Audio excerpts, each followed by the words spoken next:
সাইদ রক্ত দেয়নি, এই কারণেই মুক্ত রক্ত দেয়নি, এই কারণে আমাদের হাজারো সুন্দর করেছিল।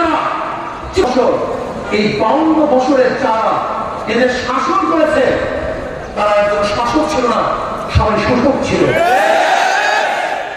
যারা 52 বছর এদের শাসন করেছে তারা জনগণের কল্যাণে কাজ করেনি, নিজের দল এবং নিজের কল্যাণে কাজ করেছে। এই 52 বছর যারা শাসক ছিল তারা মানুষের অধিকার প্রতিষ্ঠা করতে পারেনি, বরং নিজের অধিকার প্রতিষ্ঠা করেছে, নিজের দলের অধিকার প্রতিষ্ঠা করেছে।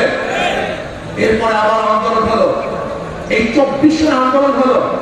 আপনারা আন্দোলনে শরীর ছিলেন, মনে রাখতে হবে।